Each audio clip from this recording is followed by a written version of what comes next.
ये दिन 16 अक्टूबर 1953 का है। इस वक्त पाकिस्तान के गवर्नर जनरल ख्वाजा नाज़मुद्दीन हैं और पाकिस्तान की जो लेजिस्लेटिव असेंबली है इसके सदर मौलवी तमीज़ुद्दीन हैं। पाकिस्तान के पहले वज़ीर आज़म लियाकत अली ख़ान रावलपिंडी में एक जलसे से खिताब कर रहे होते हैं कि उनको गोली मारकर कत्ल कर दिया जाता है और यूं लियाकत अली ख़ान की हुकूमत का चमकता हुआ सूरज डूब जाता है। अब इसके बाद पाकिस्तान की ये जो प्राइम मिनिस्टर का ओहदा ये एक म्यूज़िकल चेयर बन जाता है और इसके बाद ये जो गवर्नर जनरल का होता है और वज़ीर आज़म का होता है इसमें शफलिंग होती है। लियाकत अली ख़ान के दौरे हुकूमत में उनके एक फाइनेंस मिनिस्टर है जिनका नाम है मलिक ग़ुलाम मोहम्मद। दरअसल मलिक ग़ुलाम मोहम्मद इंडियन सिविल सर्विसेज में बतौर ऑफिसर सिलेक्ट होते हैं और ये मईशत के माहिर हैं। पाकिस्तान बनने से पहले इन्होंने मईशत में बड़ा काम किया और बड़ी खिदमात सर अंजाम दी। लियाकत अली ख़ान ने इनकी खिदमात को सराहते हुए इनको अपना मईशत का वज़ीर मुंतखब किया। जब लियाकत अली ख़ान का कत्ल होता है तो उसके बाद ख्वाजा नाज़मुद्दीन जो उस वक्त गवर्नर जनरल हैं वो वज़ीर आज़म के ओहदे पर आ जाते हैं और मलिक ग़ुलाम मोहम्मद जो फाइनेंस मिनिस्टर हैं वो गवर्नर जनरल का ओहदा संभाल लेते हैं। मैं आपको ऐड करता चलूँ कि पाकिस्तान जो इस वक्त कानून इस्तेमाल कर रहा है वो इंडियन एक्ट 1935 है। इस एक्ट के तहत जो सबसे ज़्यादा पावर है वो गवर्नर जनरल के पास है। गवर्नर जनरल किसी भी वक्त किसी भी हुकूमत को डिसमिस कर सकता है, डिसक्वालीफाई कर सकता है और मुल्क के अंदर एमरजेंसी भी नाफिज कर सकता है। अब हालात कुछ यूँ ख़राब हुए कि पंजाब के अंदर एंटी अहमदिया मूवमेंट स्टार्ट होती है। ग़ुलाम अहमद कादियानी और उसके फॉलोअर्स के ख़िलाफ़ इस कदर मैस लेवल की जो तहरीक शुरू हो जाती है कि हालात बेकाबू हो जाते हैं। और उसकी दूसरी तरफ ईस्ट इंडिया पाकिस्तान के अंदर भी जो आवाम है और वहाँ के लोग हैं उनका ये दावा है कि वेस्ट पाकिस्तान हमारे हकूक़ को पामाल कर रहा है और हमें एक्सप्लॉइट कर रहा है। ये दोनों तरफ जो है एक मैस लेवल की तहरीक शुरू हो जाती हैं। इसको देखते हुए 17 अप्रैल 1953 को मलिक ग़ुलाम मोहम्मद ख्वाजा नाज़मुद्दीन की जो हुकूमत है उसको ख़त्म कर देते हैं, डिसमिस कर देते हैं। अप्रैल 1953 को पाकिस्तान के तीसरे नए वज़ीर आज़म मुंतखब होते हैं जिनका नाम है मोहम्मद अली बोगरा। मोहम्मद अली बोगरा ने अपने टेन्योर के अंदर जो एक अहम कारनामा किया वो एक बोगरा फार्मूला है। उन्होंने 7 अक्टूबर 1953 को एक बोगरा फार्मूला पाकिस्तान की असम्बली में पेश किया जिसमें उन्होंने ईस्ट पाकिस्तान को एक यूनिट करार दिया और वेस्ट पाकिस्तान को भी एक यूनिट करार दिया। इस तरह पाकिस्तान के दो बड़े यूनिट बने, एक ईस्ट यूनिट एक वेस्ट यूनिट। जो वेस्ट यूनिट है ये कंप्राइज कर रहा था जिसमें पंजाब, खैबर पख्तूनख्वा, सिंध और बलूचिस्तान ये 4 सूबे मिलकर 1 यूनिट उन्होंने बना दी। 7 अक्टूबर 1954, 7 अक्टूबर 1954 को ये बोगरा फार्मूला अप्लाई होता है और इसके साथ ही 24 अक्टूबर 1954 को मलिक ग़ुलाम मोहम्मद पाकिस्तान की कानून साज असम्बली लेजिस्लेटिव असम्बली को डिज़ोल्व कर देते हैं। जब ये डिज़ोल्व होती है तो इसके सदर मौलवी तमीज़ुद्दीन है।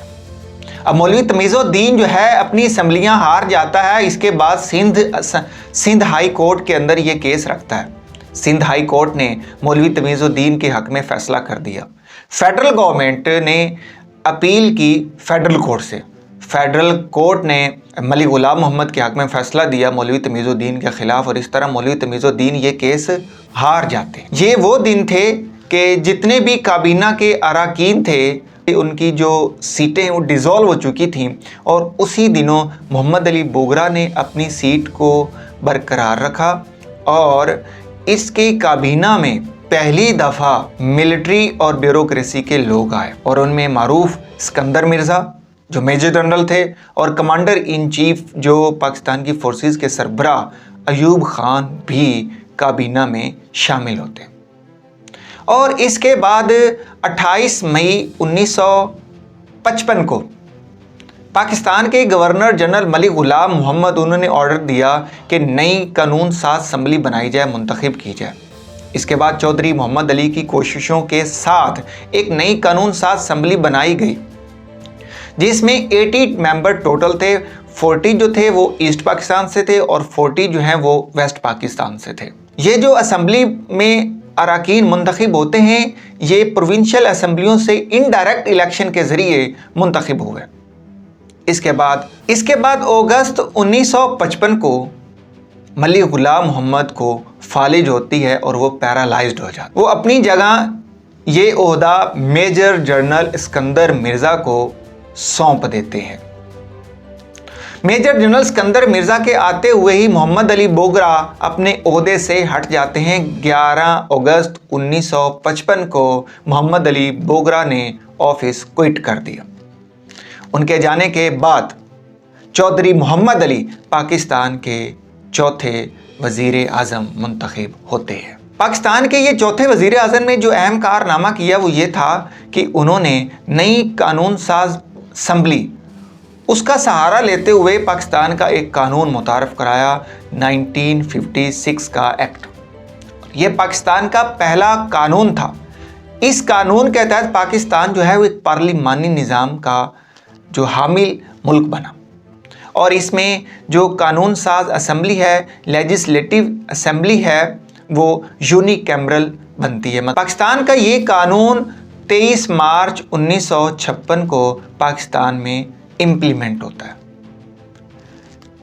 मैं आपको ये थोड़ा सा वजाहत कर दूं, जब ये कानून इम्प्लीमेंट होता है इससे पहले पाकिस्तान के गवर्नर जनरल सिकंदर मिर्ज़ा हैं, लेकिन जब पाकिस्तान का ये कानून इम्प्लीमेंट हो जाता है तो इसमें गवर्नर जनरल का ओहदा ख़त्म हो जाता है। मतलब जो सिकंदर मिर्ज़ा है ये पाकिस्तान के आखिरी गवर्नर जनरल हैं। इस कानून में प्रेसिडेंट का ओहदा मुतारफ़ करवाया जाता है। पाकिस्तान के पहले प्रेसिडेंट भी सिकंदर मिर्ज़ा ही हैं। अब पाकिस्तान के वज़ीर आज़म चौधरी मोहम्मद अली भी जो अपनी असम्बली के अरकान हैं उनका ट्रस्ट खो देते हैं। उसकी सबसे बड़ी जो वजह है वो डॉक्टर खान साहब हैं। जब चौधरी मोहम्मद अली पाकिस्तान के वज़ीर आज़म बने तो उस वक्त जो वेस्ट पाकिस्तान है, चूँकि ये 1 यूनिट था, उन्हें डॉक्टर खान साहब को इस वेस्ट पाकिस्तान 1 यूनिट का चीफ मिनिस्टर मुंतखब किया।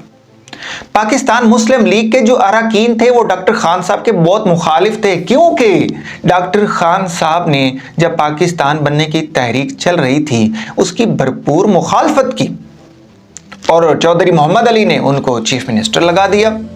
इस वजह से जो असम्बली अरकान थे या काबीना के अरकान थे, मुस्लिम लीगर स्पेशली, उनका ट्रस्ट चौधरी मोहम्मद अली खो गए। और उसके बाद अब हुआ क्या, 8 सितंबर 1956 को चौधरी मोहम्मद अली ने रिज़ाइन कर दिया। इसके बाद एक नए पाकिस्तान के वज़ीर आज़म बनते हैं हुसैन शहीद सोहरावर्दी।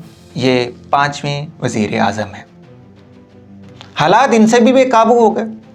वजह यह थी कि जो वेस्ट पाकिस्तान है, चूँकि ये 1 यूनिट बन चुका था और इसमें जो कम्युनिटी है वो ये कहते थे कि हमारे हकूक़ को तो एक्सप्लॉइट किया जा रहा है, हमें जो है ईस्ट पाकिस्तान के बराबर पूरे 4 सूबों को एक सूबे के बराबर हकूक़ मिलते हैं।